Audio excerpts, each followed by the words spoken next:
أعوذ بالله من الشيطان الرجيم. بسم الله الرحمن الرحيم.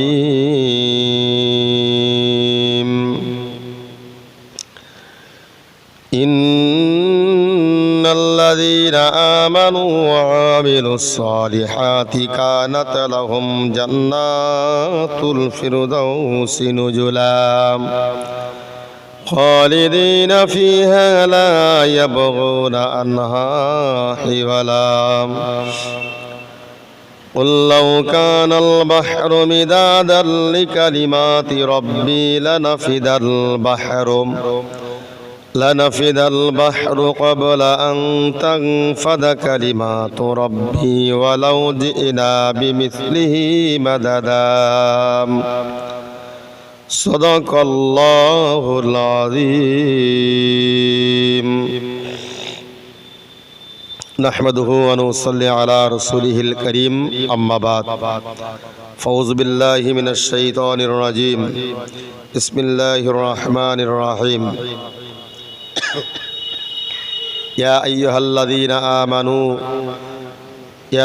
الذين آمنوا اتقوا الله وكونوا مع الصادقين. وقال النبي صلى الله عليه وسلم من تمسك بسنتي عند فساد أمتي فله أجر 100 شهيد أو كما قال عليه الصلاة والسلام. সর্বপ্রথমে প্রশংসা জ্ঞাপন করেছি সেই মহান আল্লাহর দরবারে। সকলে একবার বলুন আলহামদুলিল্লাহ। দরুদ ও সালাম সেই বিশ্ব নবীর দরবারে, অসংখ্যবার দরুদ ও সালাম। সকলে বলুন সাল্লাল্লাহু আলাইহি ওয়াসাল্লাম। মহান আল্লাহ আজকের এই মজলিসে বসার মতো তৌফিক দিয়েছেন, লাখো কোটি শুকরিয়া। ইতিপূর্বে বা সন্ধ্যার পর থেকে একাধিক বক্তার মুখ থেকে আপনারা গুরুত্বপূর্ণ আলোচনা শুনছিলেন। আমি আপনাদের কাছে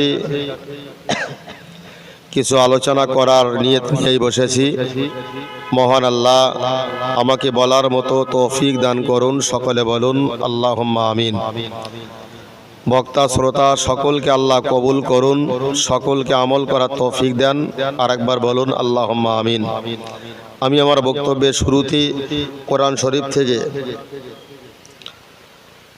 একটা আয়াতে কারিমা আমি আপনাদের কাছে তেলাওয়াত করেছি। রাসূল করিম সাল্লাল্লাহু আলাইহি ওয়াসাল্লামের অসংখ্য হাদিসের ভিতরে ছোট্ট একটা হাদিসের টুকরা আমি আপনাদেরকে বলেছি। এর উপরেই আমি আপনাদের কাছে কিছু কথা বলছি, কথাগুলো ভালো করে মাথায় রাখুন। বিশেষ করে যেখানে কোরআনের আলোচনা হয়, নবীর হাদিসের আলোচনা হয়, সেখানটায় কোনো রকমে চাঞ্চল্য ভাব রাখলে চলবে না। চুপচাপ করে কোরআন শরীফের আলোচনাগুলো শুনতে হবে। তাহলে বক্তব্য শুরু করার আগেই একটা কথা বলি, ভালো করে মাথায় রাখুন।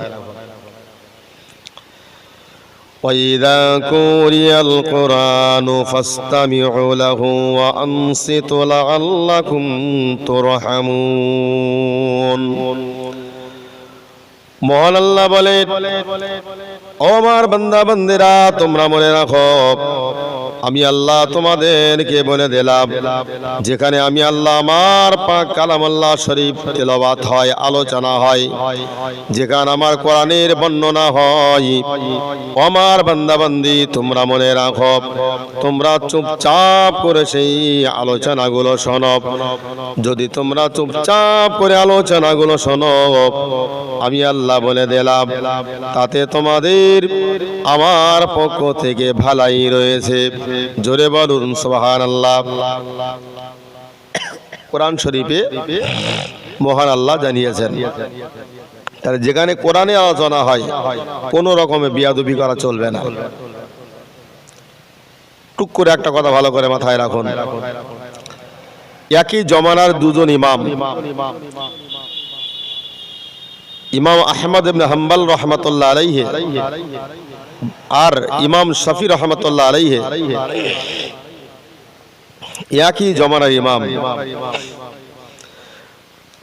তো কোনো একটা জায়গাতে ইমাম শাফি রহমাতুল্লাহ আলাইহি তিনি কোরআনের দর্স করছেন, বর্ণনা করছেন, কোরআন হাদিস ইজমা কিয়াস ও উসুল ফিকহ নিয়ে তিনি অনেকগুলো মুসল্লির ভিতরে আলোচনা শুরু করেছেন। আহমদ ইবনে হাম্বল রহমাতুল্লাহ আলাইহি ওই রাস্তা দিয়ে আসছেন, এসে দেখেন ইমাম শাফি রহমাতুল্লাহ আলাইহির ওই মজলিসে অনেক শ্রোতা, তারা কোরআন শুনছে চুপচাপ করে, কেউ কোনো আওয়াজ করছে না, কোন রকমে তারা বিয়াদবি করছে না, চুপচাপ করে সেই আলোচনাগুলো শুনছে। জগৎ বিখ্যাত ইমাম আহমদ ইবনে হাম্বল রহমাতুল্লাহ আলাইহি হুজুর তখন কি করলেন, মজলিসটার একেবারে পিছনে গিয়ে তিনি বসে পড়লেন, একেবারে জড়সড় হয়ে, কারোর সঙ্গে কোনো রকমের কথাবার্তা না বলে খুব জড়সড় হয়ে সেখানটায় তিনি বসে আছেন। আল্লাহর বান্দা মনে রাখুন, ইমাম শাফি রহমাতুল্লাহ আলাইহি কোরআনের বর্ণনা করেন, আল্লাহর নবীর হাদিসের বর্ণনা করেন, উসুল ফিকহ হিকমত মানতিকের বর্ণনা করেন, ফিকহের আলোচনা করেন, বর্ণনা করেন। আহমদ ইবনে হাম্বল রহমাতুল্লাহ আলাইহি ওই মজলিসের একেবারে শেষে বসে ইমাম শাফির ওই বর্ণনা করা শুনছেন। জোরে বলুন সুবহানাল্লাহ। ওই টোটাল মজলিসের কোন লোকে তারা উষ্টাস করেছে না, তারা কোনো নড়াচড়া করে না, তারা কোনো আওয়াজ করে না, চুপচাপ করে শুনছে। কিন্তু এই মজলিসটার একেবারে পিছনে আহমদ ইবনে হাম্বল রহমাতুল্লাহ আলাইহি শ্রোতাদের মজলিসে বসে তিনি একজন জমানার ইমাম, কিন্তু তিনি কোনো রকমে উষ্টাস না করে, কোনো রকমে আওয়াজ না করে একেবারে বাচ্চা ছেলের মতো জড়সড় হয়ে বসে আছেন। জোরে বলুন সুবহানাল্লাহ। চুপচাপ করে কোরআনের বর্ণনা শুনছে। আল্লাহু আকবার। আল্লাহর বান্দা মনে রাখুন, বিশ্ববিখ্যাত বিশ্ববরেণ্য ইমাম আহমদ ইবনে হাম্বল রহমাতুল্লাহ আলাইহি ওই যখন মজলিসে বসে একেবারে শেষ প্রান্তে বসে বসে ওই ইমাম শাফির কোরআনের বর্ণনাগুলো শোনেন, আল্লাহ নবীর হাদিসের বর্ণনাগুলো শোনেন, উসুল ফিকহের বর্ণনাগুলো শোনেন। আল্লাহর বান্দা মনে রাখুন, ওখানটায় বসে বসে ওই কোরআনের দর্শ বর্ণনাগুলো শুনতে শুরু করলেন, কিন্তু কোন রকম আওয়াজ না করে শুনছেন। মজলিসটা যেই না শেষ হয়ে গেল, আল্লাহর বান্দা মনে রাখুন, ওই সময় একজন মুসল্লি বলে উঠছে, হুজুর আপনি একজন জমানার ইমাম, কিন্তু আপনি কেন ইমাম শাফির মজলিসে বসেছেন? হুজুর আপনি ইমাম শাফির মজলিসটায় কেন বসেছেন? আল্লাহর বান্দা মনে রাখো, যারা জগতের বুকে যারা উচ্চ র্যাঙ্কে শিক্ষিত মানুষ, হাই এডুকেটেড শিক্ষিত মানুষ যারা হন, তারা কখনো শিক্ষার গৌরব গুলো করেন না, তারা কখনো শিক্ষার বড়ায়িত্ব করেন না, শিক্ষার অহংকার গুলো তারা করেন না। কত বড় আদবী মানুষ ছিলেন দেখো। ওই মানুষটা যখন ইমাম আহমদ ইবনে হাম্বল রাহমাতুল্লাহ আলাইহি যখন ওই প্রশ্ন করলেন, হুজুর আপনিও তো জমানার একটা ইমাম, কিন্তু আপনি এই ইমাম শাফির মজলিসে কেন বসেছেন?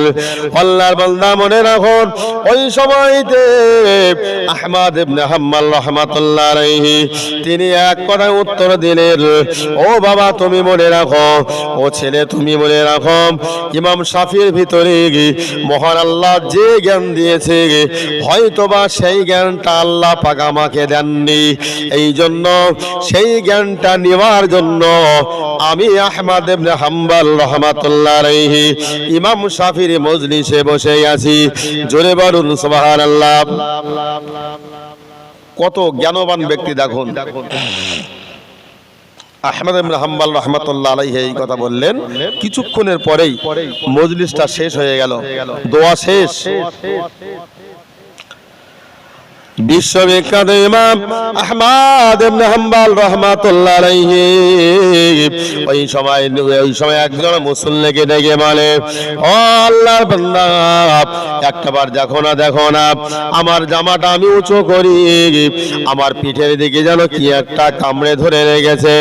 ওই সময় জমানের ইমাম আহমদ ইবনে হাম্বল রাহমাতুল্লাহ আলাইহি তিনি তার জামাটা পিছন দিক থেকে যেই না উঁচু করে ধরলেন, লক্ষ্য করে দেখা গেল একটা কাকড়া বিছু জমানের ইমাম আহমদ ইবনে হাম্বল রাহমাতুল্লাহ আলাইহির ওই পিঠে কামড়ে ধরে রেখেছে।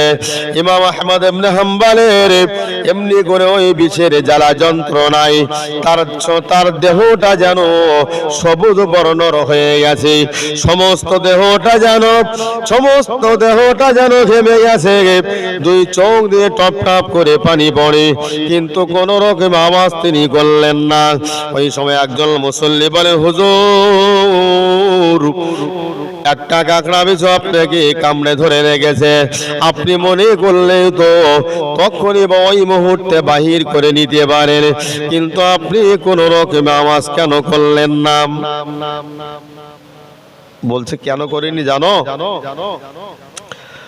আল্লাহর বান্দা মনে রাখো, ওই সময় বিশ্ববিখ্যাত ইমাম আহমদ ইবনে হাম্বল রাহমাতুল্লাহ আলাইহি এক কথাই বলে দিলেন, একটাবার মনে রাখো, জেনে রাখো, আমি যে মজলিসটায় বসেছি এই মজলিসটা সাধারণ কোনো মজলিস নয়, এই মজলিসটা হলো কোরআনের মজলিস। তাই আমার আল্লাহ কোরআন শরীফে বলেছেন, ওয়াইদা কুরিয়াল কোরআনু ফাসতামিউ লাহু ওয়া আনসিতু লাআল্লাকুম তুরহামুন। যেখানে আল্লাহ পাকের কোরআনের আলোচনা হয়, যেখানে কোরআনের তেলাওয়াত হয়, যেখানে কোরআনে আলোচনা হয়, আল্লাহ বললেন তোমরা কোনো রকমে নড়াচড়া করো না, কোনো রকমে বেয়াদবি করো না, তোমরা চুপচাপ করে কোরআনের আলোচনা শোনো। আল্লাহর বান্দা আপনি মনে রাখুন, এই জন্য আমি জমার ইমাম আহমদ ইবনে হাম্বল রাহমাতুল্লাহ আলাইহি আমি কোরআনের সম্মান দেওয়ার জন্য আমি কোনো রকমে আওয়াজ না করে আমি কোরআনের বর্ণনা শুনছিলাম। কখন একটা আমার অজান্তে কাকড়া বিছু ঢুকে আমার জামার ভিতরে কামড়ে ধরে বসে আছি। আল্লাহর বান্দা একটাবার আমার ওই কাকড়া বিছুটা বাহির করে দাও না। ওই সময়তে কাকড়া বিছুটা বাহির করে দেওয়া হলো। হুজুরের সমস্ত দেহটা যেন একেবারে ঘেমে গেছে। আল্লাহর বান্দা আপনি মনে রাখুন, বর্তমান জমানায় যদি কোনো ওয়াজ নসিহতের মাহফিলে বসে যদি আমাদের একটা পিঁপড়েও কামড়ায়, আমরা এক জায়গায় বসে থাকবো না। তাদের আদব, তাদের কোরআনের আদব, এত আদব, যার কারণে তারা কোনো রকমে নড়াচড়া করেননি। যেখানেই কোরআনে আলোচনা হতো তারা একেবারে জড়সড় হয়ে চুপচাপ করে বসে থাকতেন।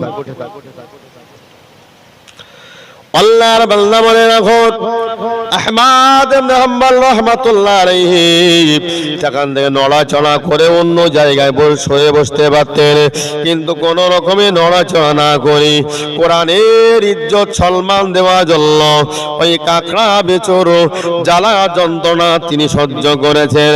জোরে বলুন সুবহানাল্লাহ। আল্লাহর বান্দা মনে রাখুন, জগৎ বিখ্যাত আর একজন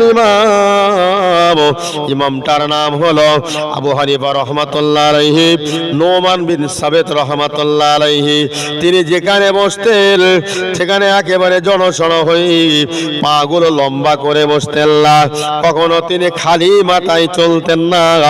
আল্লাহর বান্দা মনে রাখুন, আবু হানিফা রাহমাতুল্লাহ আলাইহি মুরিদ মুতাকিল ছাত্ররা বলেছিলেন, হুজুর আপনি এক জায়গায় কষ্ট করে এসেছেন, আপনি কেন এক জায়গায় পাটা একটু মেলে পড়বেন, কিন্তু আপনি জড় সড় হয়ে কেন বসে আছেন?